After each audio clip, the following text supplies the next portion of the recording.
আসসালামু আলাইকুম। মনে করেন আপনার ইকামা এক্সপায়ার অথবা আপনি সৌদিতে আসছেন, ইকামা হয়নি।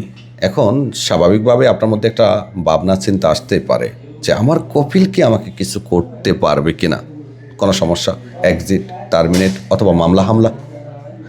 চলুন আজকে এই বিষয়ে আলোচনা করব, কারণ সৌদিতে লাখো প্রবাসী আছেন যারা ইকামা না পাওয়ার সমস্যায় আছেন।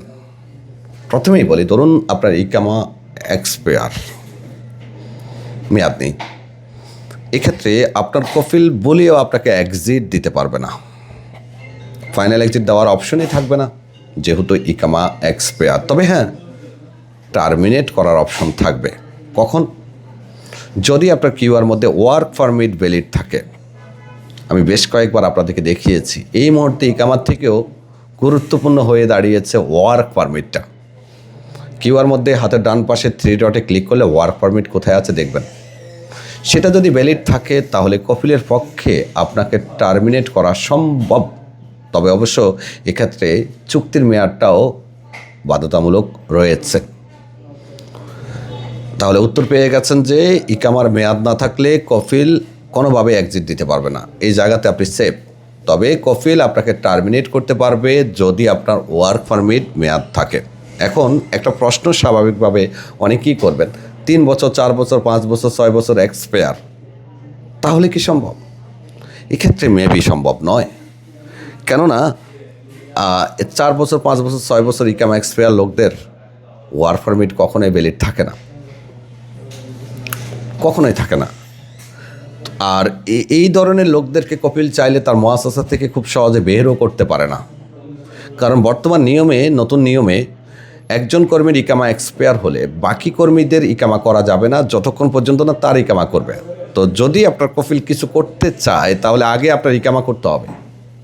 তো 5 বছর, 6 বছরের ইকামার খরচটা আপনার কফিল নিশ্চয় বহন করবে না, অনেক টাকা আসবে। তো 4 বছর, 5 বছর, 6 বছর যাদের হয়ে গেছে তারা একদিক থেকে সেফ যে তাদেরকে টার্মিনেটও করা যাবে না, এক্সিটও করা যাবে না। তবে হ্যাঁ, দেখেন, অনেকের মুখ থেকে আমরা শুনেছি, বাট এটার সঠিক প্রমাণ আমরা এখনও পাইনি যে দীর্ঘ সময় চুক্তি না থাকার কারণে অটো টার্মিনেট হয়। বাট এটার কোনো এখনও আমরা আসলে ফিজিক্যাল কোনো প্রমাণ পাইনি, কারণ লাখো প্রবাসী আছে যারা সৌদিতে এমন আছে। কিঞ্চিত পরিমাণ লোকের ক্ষেত্রে হয়তো বা এই সমস্যা হতে পারে, বাট আই ডোন্ট নো কেন হচ্ছে এটা। এবার আসুন, যারা সৌদিতে আসছেন 3 মাস হয়নি বা এমন লোকদের ক্ষেত্রে, আপনি আসছেন নতুন, আপনি যেদিন সৌদি আরবে প্রবেশ করেছেন সেদিন থেকে 90 দিন পর্যন্ত গভর্নমেন্ট আপনাকে একটা প্রফেশনাল পিরিয়ড দিচ্ছে। আর এই সময়টার মধ্যে আপনার কফিল চাইলে আপনাকে এক্সিট, টার্মিনেট যে কোনো কিছুই করতে পারবে। 3 মাস যদি পার হয়ে যায় সেক্ষেত্রে আপনার কফিল কোনো কিছু করতে হলে অবশ্যই সে ওয়ার্ক পারমিটের মেয়াদ বাড়াতে হবে, এক্সিট দিতে হলে আপনার ইকামা করতে হবে, টার্মিনেট করতে হলে ওয়ার্ক পারমিটের মেয়াদ বাড়াতে হবে। সো আপনারা যারা আসছেন 3 মাসের বেশি সময় হয়েছে, ইকামা নাম্বার তোলা থাকলে আপনি চাইলে অন্য কপিলের কাছে কাপড় হওয়ার সুযোগটা পাচ্ছেন। এখন আরেকটা প্রশ্ন অনেকেই করতে পারেন, মামলা হামলা করতে পারবে কিনা। আমরা তো অনেকটাই বোকা, অনেকে আছে যারা বিভিন্ন জায়গাতে টিপ দিয়ে রাখি, ওটিপির কোড দিয়ে রাখি, বা আমাদের অ্যাক্সেস দিয়ে রাখি।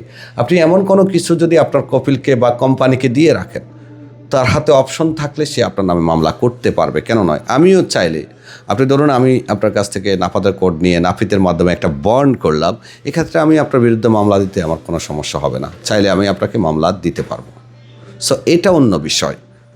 কোনো কপিল যদি চায় যে সে তার কর্মীর বিরুদ্ধে কোনো কিছু করবে, তো সে কোনো না কোনো রাস্তায় চাইলে করতে পারবে। এখন সব কপিল কিন্তু এটা চাইবে না, আবার কোনো কপিল আছে সেটা মানবেও না সে। যাই হোক, আশা করি আজকের প্রশ্নের উত্তরগুলো আপনারা অনেকভাবে পেয়েছেন। খুব সহজভাবেই বলার চেষ্টা করি। আমি সবসময় চেষ্টা করি যে আপনারা সঠিক তথ্যটা পান, যাতে উপকৃত হন। ধন্যবাদ, ভালো থাকবেন, আল্লাহ হাফেজ।